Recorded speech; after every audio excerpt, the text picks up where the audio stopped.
जय हिंद साहब। तो कैसे हैं आप सब? अच्छे हैं? सर्वे भवन्तु सुखिनः, सर्वे सन्तु निरामया, सर्वे भद्राणि पश्यन्तु मां कश्चित् दुख भाग भवेत्। इस विराट और शुभ मंगल कामना के साथ हम आज की कक्षा में प्रवेश करते हैं। क्षितिज भाग प्रथम। कौन सा पाठ आज?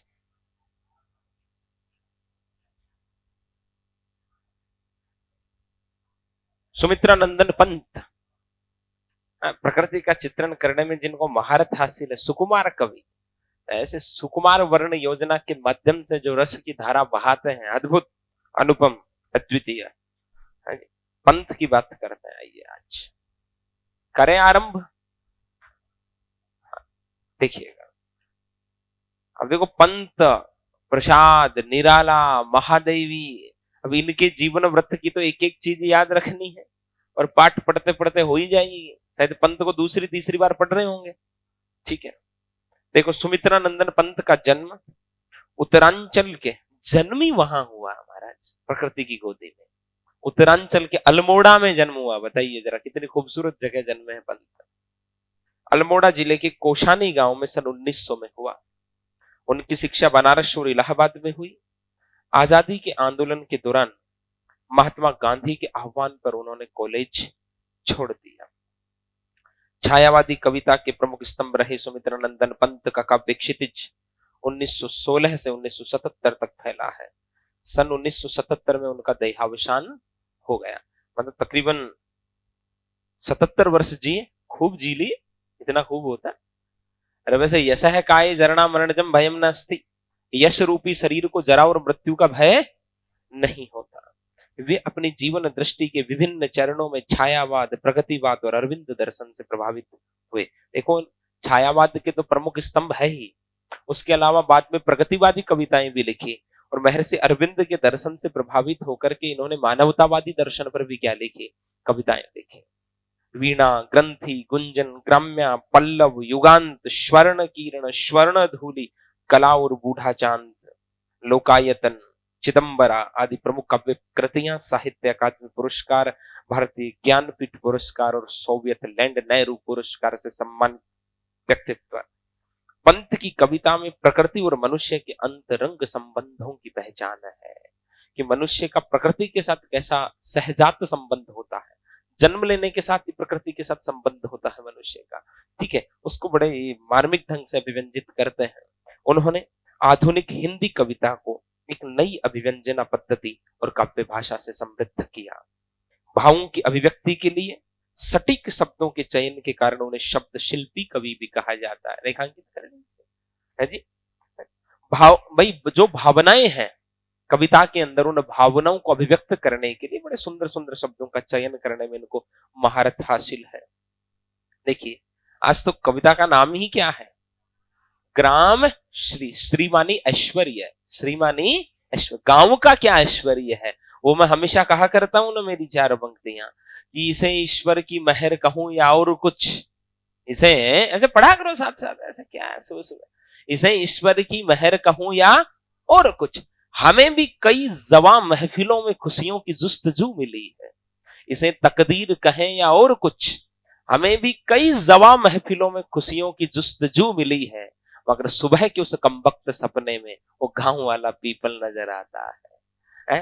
तो ग्राम श्री की बात करते हैं, गांव का क्या ऐश्वर्य है, अपनी माटी का क्या आनंद है। देखिएगा, आंखों के सामने एक दृश्य लेके आइए, ऐसे सरसों से भरे हुए खेत हो और आप ऐसे किनारे किनारे घूम रहे हैं, और रफी साहब का और लता जी का कोई संगीत मोबाइल में चल रहा है, आप अपनी भावनाओं की दुनिया में, आ हा, बाहर का पहला दिन है चलो चमन में टहलाए हैं, वो भाव। आइए, फैली खेतों में दूर तलक मखमल की कोमल हरियाली, लिपटी जिससे रवि की किरणें चांदी की सी उजली जाली, तिनकों के हरे हरे तन पर हिल हरित रुधिर है रहा झलक, श्यामल भूतल पर झुका हुआ नभ का चिर निर्मल नील फलक, रोमांचित सी लगती वसुधा आई जो गेहूं में बाली, अरहर सनई की सोने की किंकिणियां हैं शोभाशाली, उड़ती भीनी तैलाक्त गंध फूली सरसों पीली पीली, लो हरित धरा से झांक रही नीलम की कलिती सी नीली, रंग रंग के फूलों में रिलमिल हंस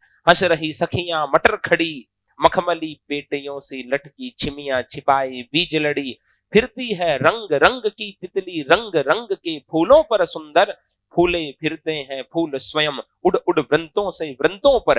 अब रजत स्वर्ण मंजरियों से लद गई आम्र तरु की डाली, झर रहे ढाक पीपल के दल, हो उठी कोकिला मतवाली, महके कटहल मुकुलित जामुन जंगल में झरबेरी झूली, फूले आड़ू नींबू दाड़िम आलू गोभी बैंगन मूली, पीले मीठे अमरूदों में अब लाल लाल चितियां पड़ी, पक गई सुनहले मधुर बेर, अमली से तरु की डाल जड़ी, लह लह पालक मह मह धनिया लौकी अवसेम फली फैली, मखमली टमाटर हुए लाल मिर्चों की बड़ी हरी थैली, बालू के सांपों से अंकित गंगा की सतरंगी रेती, सुंदर लगती सरपत छाई तट पर तरबूजों की खेती, अंगुली की कंघी से बगुले कलंगी संवारते हैं कोई, तिरते जल में सुरखाब पुलिन पर मगरोठी रहती सोई, हसमुख हरियाली हिम आतप सुख से अलसाए से सोए, भीगी अंधियाली में निशि की तारक स्वप्नों में से खोए, मरकत डिब्बे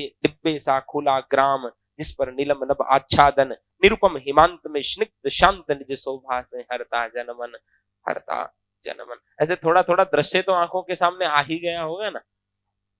फैली खेतों में दूर तलक मखमल की कोमल हरियाली, कि खेतों में दूर दूर तक क्या फैली है जी, हरियाली फैली है। और ये हरियाली फैली हुई इतनी कोमल है, ऐसे लगता है जैसे कोई मखमल की कालीन बिछा दी हो। अरे वो हरी हरी दूब जो होती है बड़ी अच्छी लगती है जी, है? कभी घूमने गए हो जोहड़ के अंदर? हमारे गाँव के अंदर जोहड़ बोलते हैं ऐसे। हाँ, आराम से श्रावण की ऋतु के आसपास बड़े चारों ओर प्रकृति जब श्रृंगार करती है तो ऐसे चप्पल खोल करके पदत्राण उतार करके नंगे पांव चलने का क्या करता है, मन करता है। ठीक है, सुबह सुबह उस पे थोड़ा थोड़ा ऐसे ओस के कारण गीलापन भी है और ऐसे स्निग्धता की अनुभूति होती है। फैली खेतों में दूर तलक मखमल की कोमल हरियाली, खेतों में दूर दूर तक हरियाली फैली हुई है, जैसे पृथ्वी ने मखमली कोई चद्दर ओढ़ रखी हो, जैसे कालीन बिछाते हैं ना, वैसे लग रही है। लिपटी जिससे रवि की किरणें चांदी की सी उजली जाली, और सुबह सुबह जब सूर्य की किरणें उससे लिपटती है तो वैसे वो चमक उठती, बड़ी अद्भुत अनुपम अद्वितीय सुंदर लगती है। और सुबह सुबह की उसमें जो ओश आ रखी है, आपने देखा है कभी दुर्वा पे ओश को? दुर्वा माने दूब पर ओश को। और बाद में सुबह सुबह जब सूर्य की किरणें गिरती है तो जैसे लगता है जैसे कुछ चांदी की सी जाली बना करके रख दी गई हो। कभी ओश को देखने घर से पैदल निकले हो? सर्दियों के अंदर सुबह 3-4 बजे ओस गिर रही हो, ओस पर चंद्रमा की चांदनी गिर रही हो, बड़ा अद्भुत सुंदर लगता है। और सुबह सुबह जब सूर्य की किरणें गिरती है तब वो सौंदर्य। हमने एक कविता पढ़ी थी ना, किसकी पढ़ी थी, सुबह का वर्णन था जिसमें सुबह का बार बार बदलता हुआ सा मौसम था, पढ़ा था ना, कि जैसे सिलबट्टे पर चौक रगड़ दी हो, और वो था ना केशर वाला, एक कविता हमने पढ़ी थी ऐसी कोई, है ना, ऐसी थी एक कविता थी। ठीक है, लिपटी जिससे रवि की किरणें चांदी की सी उजली जाली, ठीक है, जिसमें वो सूर्य की किरणें गिरती है तो बड़ी सुंदर लगती है, और ओस की बूंदों पर जब सूर्य की किरणें गिरती है तो वो चमकती है, कैसी, चांदी जैसी। वैसे लगता है कि चारों ओर कोई चांदी की सी जाली बना करके रख दी गई हो। तिनकों के हरे हरे तन पर हिल हरित रुधिर है रहा झलक। और जो नए नए हरे हरे एकदम पत्ते आए हैं, नए पत्तों की हरितिमा बड़ी कोमल होती है और उसमें एक बड़ा ग्लो होता है। ठीक है, तो उन नए नए कोमल हरे हरे पत्तों पर जब सूर्य की किरणें गिरती तो ऐसे लगता है जैसे आर पार निकल गई हो, और उनका जो हरा हरा हरा द्रव्यशा होता है, ऐसे लगता है कि इनके भीतर हरा हरा क्या हो, रक्त बह रहा हो। कवि की कल्पनाएं देखिए आप। और श्यामल हिल हरित रुधिर है रहा झलक, उसमें हिलता हुआ वो रुधिर, हरा हरा रुधिर जैसा, रक्त जैसा दिख रहा है। श्यामल भूतल पर झुका हुआ नभ का चिर निर्मल नील फलक। और चारों ओर पृथ्वी कैसी है जी, हरी भरी है, श्यामल भूतल पर झुका हुआ, और दूर दूर तक हम देखते हैं तो आसमान जो है, नीला नीला आसमान, उस पर झुका हुआ सा क्या होता है, प्रतीत। नीचे क्या है, हरियाली है, और ऊपर नीला क्या है, आकाश, और वो नीला आकाश झुका हुआ सा प्रतीत होता है। ऐसे लगता है कि ये नीला आकाश इसका प्रहरी बन करके, इसकी रक्षा के अंदर उस पे छत्र छाया बन करके फैला हुआ हो। समझ में आ गई? पुनः देखो, फैली खेतों में दूर तलक मखमल की कोमल हरियाली, लिपटी जिससे रवि की किरणें चांदी की सी उजली जाली, तिनकों के हरे हरे तन पर, हरे हरे तन पर, हरे हरे तन पर, पुनरुक्ति प्रकाश, हरे हरे तन पर हिल हरित रुधिर है रहा झलक, श्यामल भूतल पर झुका हुआ नभ का चिर निर्मल नील फलक। फलक मानी आसमान। ठीक है, खेतों में दूर दूर तक कोमल हरियाली फैली हुई है और उस हरियाली की जो कोमलता है मखमली एहसास दिलाती है, लिपटी जिससे रवि की किरणें, और सुबह सुबह जब सूर्य की किरणें आकर के उससे टकराती हैं तो एक अद्भुत सौंदर्य का भाव उत्पन्न होता है। चांदी की सी उजली जाली, और रात को जो ओस की बूंदें गिरी है उन पर सुबह सुबह सूर्य की किरणें गिरती है तो वो चांदी जैसी चमकती है, और चारों ओर ओस ही ओस है, तो ऐसे लगता है जैसे कोई चांदी की क्या रखी हुई हो, जाली। तिनकों के हरे हरे तन पर हिल हरित रुधिर है रहा झलक, और वो तिनके हैं उन पर सूर्य की किरणें गिर रही हैं, सुबह सुबह हल्की हल्की ठंडी ठंडी हवा भी चल रही है, वो हिलते हुए ऐसे लगता है जैसे इनमें क्या हो, हरा हरा क्या हो, रक्त झलक रहा। देखो पानी की बूंदें भी है, हरितिमा भी है, सूर्य की किरणें भी गिर रही है, तो ऐसे आभास सा होता है जैसे इनमें क्या हो, हरा हरा रक्त झलक रहा हो, इतनी हरियाली है। श्यामल भूतल पर झुका हुआ, और ये जो श्याम वर्ण का ये जो पृथ्वी का अंचल है, पृथ्वी का जो दूर तक फैला हुआ आंगन है, उस पर ये नीला आकाश झुक करके झुका हुआ सा प्रतीत होता है। ऐसे लगता है कि ये खेतों की क्या निगरानी में खड़ा हो। है रोमांचित सी लगती वसुधा आई जो गेहूं में बाली, अरहर सनई की सोने की किंकणियां है शोभाशाली, उड़ती भीनी तेलाक्त गंध फूली सरसों पीली पीली, लो हरित धरा से झांक रही नीलम की कली तीसी नीली। अब ये पृथ्वी भी बड़े आनंदित है, आनंद के भाव में निमग्न है, रोमांचित सी पृथ्वी भी रोमांचित हो गई है। क्यों? जो और गेहूं में क्या आ गई है, बालियां आ गई है। एक बार आंखों के सामने ऐसे खेतों के दृश्य लेके आओ। तकरीबन महीने भर पहले ऐसे ही दृश्य थे, गेहूं और जौ की बालियां आई हुई थी, उधर सरसों के भर ऐसे पूरे पीत पीत पुष्प। ठीक है, रोमांचित सी लगती वसुधा आई जो गेहूं में बाली, गेहूं और जौ में बालियां आ गई, इसलिए पृथ्वी भी बड़ी रोमांचित लग रही है। अरहर सनई की सोने की किंकणियां है शोभाशाली, अरहर और सन, सन एक घास होती है ना, सन घास, अरहर और सन की जो किंकणी, मतलब ये जो गेहूं और जौ की जो बालियां हैं, या अरहर और जो सनई की जो फलियां हैं, वो ऐसे आभास कराती है जैसे किंकणियां हो। किंकणियां क्या होती है? जैसे जो कमर पे बांधने वाला जो आभूषण होता है ना, करधनी जिसको बोलते हैं, उस पे सोने की जो लड़ियां लगी हुई हो, उनको किंकणियां कहते हैं। तो ऐसे लगता है जैसे कोई नायिका श्रृंगार करके खड़ी हो और उसने अपने कमर पर करधनी बांध रखी हो, और जब वो चलती हो तो उस करधनी की किंकणियों की क्या मधुर आवाज होती हो। तो अब ये जो गेहूं जो अरहर सन इनकी जो बालियां आ रखी है, फलियां आ रखी हैं, जो भी हवा से वो टकराती है और एक अलग ही प्रकार की आवाज सी पैदा होती है, जैसे किसी नायिका की करधनी की किंकणियां बज रही हो। कवि क्या कल्पना करते हैं, कवि तो कवि होते हैं। रोमांचित सी लगती वसुधा आई जो गेहूं में बाली, अरहर सनई की सोने की किंकणियां है शोभाशाली, एकदम पीत वर्ण की, जैसे आपने देखना होगा गेहूं की बालियां भी ऐसे लगती है जैसे सोना ही हो, है जैसे व्हाइट गोल्ड हो, व्हाइट गोल्ड में येलो गोल्ड मिला हुआ हो। ठीक है, और सुबह सुबह सूर्य की किरणें गिर रही है, एकदम पीताब है, पीली आभा है, और जब वो हवा से टकराती है तो वो हल्की आवाज भी करती है ना। ठीक है, और उस आवाज को कभी किसकी कल्पना कर रहा है? जैसे किसी नायिका की करधनी की किंकिणियां बज रही हो, है उड़ती भीनी तैलाक्त गंध, और चारों ओर मदहोश करने वाली एक गंध भी आ रही, तैलाक्त जैसे तेल में भीगी हुई गंध आ रही हो ना, एक ऐसी गंध भी आ रही है। ये कहां से आ रही है? क्योंकि चारों ओर सरसों जो है ना, चारों ओर पीली पीली सरसों क्या है, वो फैली हुई है। चारों ओर पीली पीली सरसों है जो फैली हुई है। ठीक है, उड़ती भीनी तेलाक्त गंध फूली सरसों पीली पीली, और सरसों से टकरा करके, सरसों के पुष्पों से, सरसों की फलियों से टकरा करके जो हवा आ रही है, ऐसे लगता है उसके अंदर तेल की भीनी भीनी क्या है, खुशबू है। लो हरित धरा से झांक रही नीलम की कली तीसी नीली, है तीसी किसी फसल का नाम है। ठीक है, और भाई ये धरा पूरी हरी हरी है।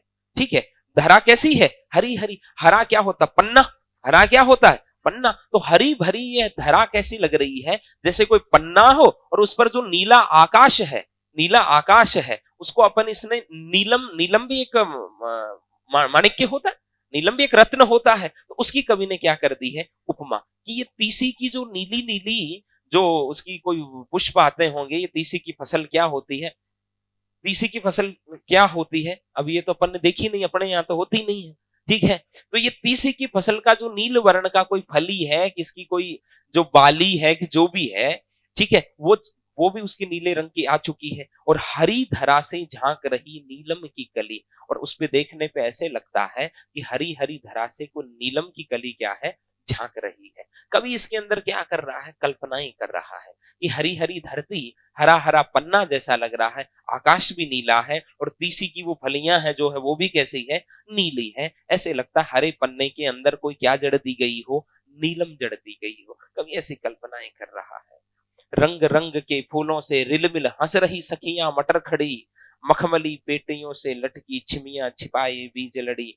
फिरती है रंग रंग की तितली, रंग रंग के फूलों पर सुंदर, फूले फिरते हैं फूल स्वयं उड़ उड़ वृंतों से वृंतों पर। रंग रंग के फूलों से रिलमिल, और चारों ओर जो फसलें हैं, किसी के कैसे रंग हैं, किसी के कैसे रंग है, मतलब ऐसे लगता है जैसे चारों रंग ही रंग बिखरे हुए हो। रंगों में सराबोर और रिलमिल शब्द का प्रयोग देखना कितना प्यारा। रंग रंग के फूलों में रिलमिल, पृथ्वी पूरी रंग रंग के फूलों से ऐसे पगी हुई है, भीगी हुई है, भरी हुई है। हंस रही सखियां मटर खड़ी, अब इसमें जो है ना मटर की फलियां भी आ चुकी हैं जी। अब देखना यहाँ कवि ने क्या कल्पना की है, देखना, हंस रही सखियां, जैसे कोई नायिका, कोई लड़की तैयार होकर के आए तो उसकी सखियां उसको देख देख करके जैसे मुस्कुरा रही हो ना, जैसे इन इस पूरी फसलों के बीच में मटर की वो फलियों को देख करके ऐसे लगता है जैसे बाकी फसलें क्या कर रही हो, मुस्कुरा रही हो। चारों ओर रंग फैले हुए हैं। मखमली पेटियों से लटकी छिमियां छिपाई बीज लड़ी, ये छिमियां भी किसी फसल के लिए इन्होंने प्रयोग में किया है कि छिमिया की जो लड़ियां हैं उनमें क्या आ गए हैं, बीज आए हुए हैं, और वो ऐसे लगता है जैसे मखमल की क्या हो, पेटियां हो। और उसको क्यों कहें, अपन इसको भी कह सकते हैं, अपनी मटर की जो फली होती है वो भी मखमल की पेटी में क्या आ गए हो, बीज आ गई हो। मखमल जैसी बड़ी कोमल होता है वो आपके मटर का जो कवर होता है। ईश्वर भी अद्भुत सृजना करते हैं, बताइए जरा। मखमली पेटियों से लटकी छिमियां छिपाए बीज लड़ी, जैसे बीज उसके अंदर आ गई हो, छिमियां अपनी मखमली पेटी में बीज को छिपा करके जैसे उगी आई हो। फिरती है रंग रंग की तितली, रंग रंग के फूलों पर सुंदर, चारों ओर रंग बिरंगे फूल हैं और उन फूलों पर तितलियां उड़ रही हैं। और तितलियों के उड़ने में कवि कैसी संभावना करता है, फूले फिरते हैं फूल स्वयं उड़ उड़ वृंतों से वृंतों पर। ये उड़ती हुई रंग बिरंगे फूलों पर रंग बिरंगी तितलियां ऐसे लग रही हैं जैसे मानो फूल ही एक वृंत से दूसरे वृंत पे उड़ रहे हों। और तितली भी बड़ी सुंदर होती, फूल जैसी ही लगती है। तो इन रंग बिरंगे फूलों पर उड़ती हुई तितलियां ऐसी लग रही हैं जैसे एक डंठल से, वृंत मानी डंठल ही तो होता है, एक वृंत से दूसरे वृंत पर पुष्प स्वयं ही उड़ रहे हों। फूले फिरते हैं फूल स्वयं, प्रसन्न होकर के, आनंदित होकर के, जैसे स्वयं फूल ही वृंत से वृंत पर उड़ रहे हों। अब रजत स्वर्ण मंजरियों से लद गई आम्र तरु की डाली। अब सबसे सुंदर दृश्य की ओर कभी जा रहे हैं, अमराई के अंदर। अमराई किसको कहते हैं, आम के बगीचे को। अब रजत स्वर्ण मंजरियों से लद गई आम्र तरु की डाली, झर रहे ढाक पीपल के दल, हो उठी कोकिला मतवाली, महके कटहल मुकुलित जामुन, जंगल में झरभेरी झूली, फूले आड़ू नींबू दाड़िम आलू गोभी बैंगन मूली। आम्रतरु है, आम्रतरु मानी आम का वृक्ष जो है, आम के वृक्ष पर मंजरी आ चुकी है। आपने आड़ू तो देखा होगा, आड़ू पर भी मंजरी जैसा आता है ना, वैसे आम पर भी आम्र मंजरी आती है, बड़ी सुंदर लगती है। तो ये कहते हैं कि आम्रतरु की डाली पर जो मंजरियां आई हैं वो किस रंग की हैं, सोने जैसी और चांदी जैसी। अब रजत स्वर्ण मंजरियों से लद गई अम्रतरु की डाली, आम के पेड़ की डाली सोने और चांदी जैसी मंजरियों से लद गई है, भर गई है। झर रहे ढाक पीपल के दल, पतझड़ जैसा भाव है, ढाक के पौधे से वो पुष्प झर रहे हैं। अरे ढाक के पौधे के वो एकदम लाल होते हैं, ऐसे लगता है जैसे आग बरस रही हो। नव पलाश पलाश वनम पुर स्फुट पराग परागत पंकजम, मृदुलतांत लतांतम अलोकित सुरभिम सुरभिम सुमनो भरे। आओ वापस। झर रहे ढाक पीपल के दल, पीपल के पत्ते भी एकदम पीले होकर के गिरते हैं। याद कीजिए, हमने एक कविता और पढ़ी थी, पीपल के पत्ते गिर रहे थे, कभी सुबह सुबह पैदल चल रहे थे और वो उनके नीचे बजरी बिछी हुई थी और चुरमुरे शब्द का प्रयोग उन्होंने किया था, याद आया? ठीक है। झर रहे ढाक, तो कौन से ऋतु की बात हो रही है, बसंत के झर रहे ढाक पीपल के दल, हो उठी कोकिला मतवाली है। ढाक और पीपल के दल पत्तों के दल झर रहे हैं, ढाक के पुष्प झर रहे हैं, पीपल के पत्ते झर रहे हैं, हो उठी कोकिला मतवाली। और इस बसंत की मनभावन ऋतु में कोयल भी जो है ना मतवाली होकर के कुहुक रही है। महके कटहल, कटहल की गंध हो है, गंध फैल रही है, सुगंध। मुकुलित जामुन, और जामुन का जो पौधा है उस पर भी कच्चे पक्के जामुन आ चुके हैं।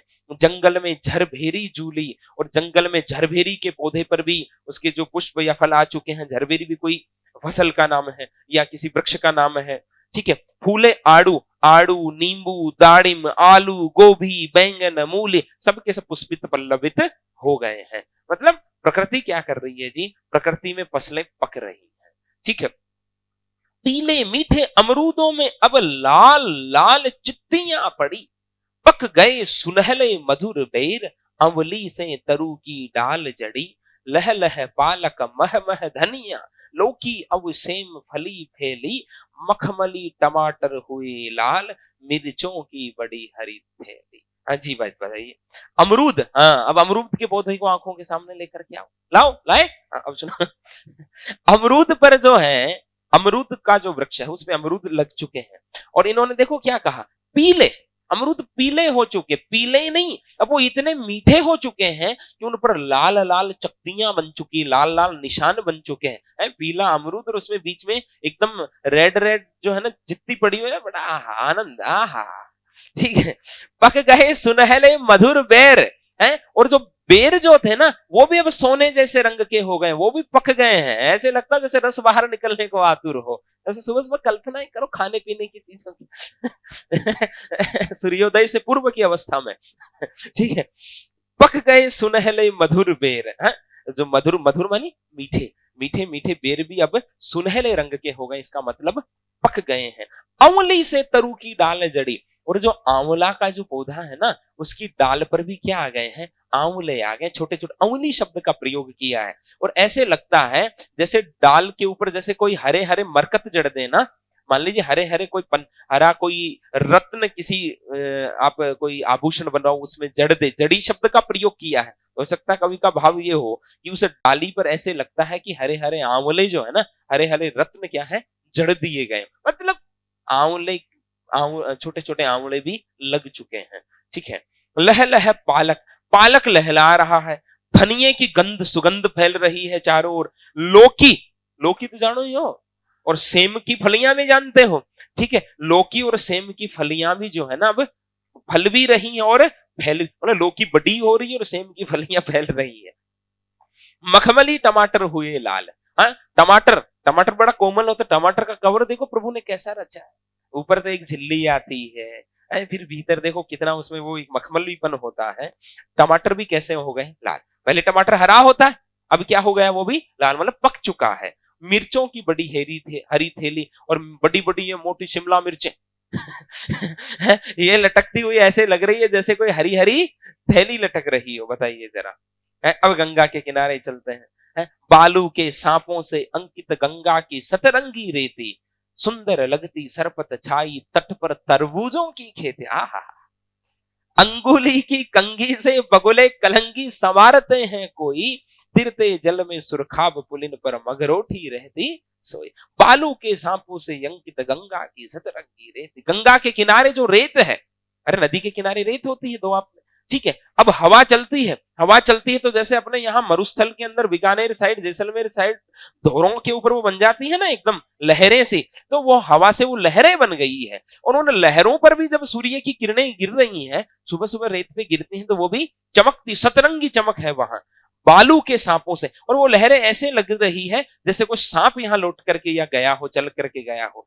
बालू के सांप, बालू के सांपों से अंकित, देखो बालू का सांप का, उस बालू मानो से मिट्टी पर वो जो लहरें बन गई है वो ऐसे लगता है जैसे सांप ने बनाई हो। गंगा की सतरंगी रेत, गंगा की रेत भी कैसी लग रही है, सतरंगी लग रही है, क्योंकि क्या गिर रहा है, प्रकाश। उधर पानी है, ऊपर प्रकाश है, नीचे मिट्टी है, तो रंग तो हो गई। सुंदर लगती सरपत छाई, तट पर तरबूजों की खेती, और तट पर जो तरबूजों की खेती हो रखी है, और चारों ओर जो घास फैली हुई है वो भी बड़ी सुंदर लग रही है। अब गर्मी में दोपहर के अंदर तरबूज काट करके कोई व्हाइट कलर वाली प्लेट में लेकर के आए, हाँ, ये बड़ा आनंद आ जाए, क्या बात करते हैं।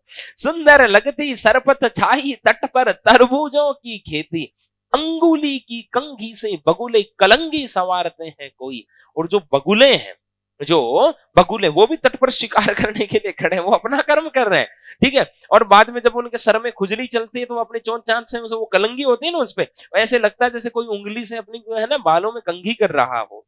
तिरते जल में सुरखाब, चक्रवाक पक्षी, हाँ, चक्रवाक जो है जल में तिर रहे हैं, और किनारे पर मगरोठी नाम का कोई है जीव, वो सोया पड़ा रहता, आलसी जो है ना। हाँ, ये आलसी प्रकृति के भी होते हैं। हाँ। हसमुख हरियाली हिम आतप सुख से अलसाए से सोए। हरियाली मुस्कुरा रही है, हरियाली मतलब चारों ओर हरियाली है और प्रकृति बड़ी सुंदर लग रही है, भाव यही है। हिम आतप, और सर्दियों की ऋतु में अब जो दोपहर का जो समय है, धूप आ रही है, तो गांव के लोग अलसाए से सोए हुए हैं। ऐसे दोपहर गर्मी की सर्दियों की दोपहर में सो जाता है ना व्यक्ति अमूमन, ठीक है। हसमुख हरियाली हिम आतप सुख से अलसाए से सोए, ठीक है। अलसाए हुए सुख से जो है ना दोपहर के अंदर थोड़ा सा ऐसे विश्राम कर रहे हैं, बताइए। भीगी अंधियाली में निशी की तारक स्वप्नों में से खोए। और भीगी अंधियाली, रात का अंधेरा कैसा है, भीगा, भीगा मतलब ओस गिर रही है, क्या गिर रही है, ओस गिर रही है। निशी की रात्रि, रात्रि में जो अंधियारा है वो भीगा हुआ, मतलब प्रकृति पूरी भीग सी गई है क्योंकि ओस गिर रही है। तारक स्वप्नों में से खोए, और इस ओस की इस अंधेरी रात में ऐसे लगता है ये तारे भी जो है ना स्वप्नों में डूबे, एकदम अलसाए से तंद्रिल से लग रहे हैं। मरकत डिब्बे सा खुला ग्राम, और ये पूरा का पूरा गांव खुला हुआ ऐसे लग रहा है जैसे मरकत का क्या हो, डिब्बा हो, जिस पर नीलम नभ आच्छादन, और उसके ऊपर ये नीलम, नीलम भी तो रत्न होता है, नीलम, और नभ का रंग कैसा होता है, नीला ही होता है। नीलम नभ आच्छादन, आकाश का उस पे क्या हो, ढका हुआ है। ये मरकत जैसा, मरकत के डिब्बे जैसा गांव दिख रहा है, और उस पर नीलम जैसा आकाश उस पे अपना आच्छादन कर रखा है, ऊपर फैला हुआ है। निरुपम हिमांत में स्निग्ध शांत है। ये हिम के अंतिम ऋतु, शरद ऋतु, ठीक है भाई, जो बर्फीली आपकी शीत ऋतु का अंत आ रहा है, तो शरद आ गई है। निरुपम हिमांत, हिम के अंत में ये जो लग रहा है ये गांव मरकत के डिब्बे जैसा, और उस पर नीलम जैसे नभ का आच्छादन जो लग रहा है, बड़ा शांत है, स्निग्ध है, और निज शोभा से हरता जनमन, और अपनी शोभा से लोगों के मन को हर लेता है। और निरुपम, इसको कोई उपमा ही नहीं दी जा सकती। मतलब अरे रात है, रात के अंदर ठंड भी पड़ रही है, ओस भी गिर रही है, आकाश में तारे टिमटिमा रहे हैं, और गांव एकदम शांत है। तो गांव को तो क्या क्या उपमा दे दी, मरकत के डिब्बे जैसे, आकाश को नीलम जैसे। तो मरकत के डिब्बे जैसे से गांव पर नीलम नभ का आच्छादन इतना शांत और सुरम्य लग रहा है कि लोगों के मन को हर रहा है। ये क्या है, ग्राम श्री, गांव का ऐश्वर्य। श्रीमानी क्या होता है, ऐश्वर्य। श्रीमानी क्या होता, संपत्ति। श्रीमानी क्या होता, लक्ष्मी। श्रीमानी क्या होता, संपदा। यही है गांव की संपदा। समझ में आया, अरे समझ में आया। चलो, ये कौन है, सुमित्रा नंदन पंत। ओके, जय हिंद।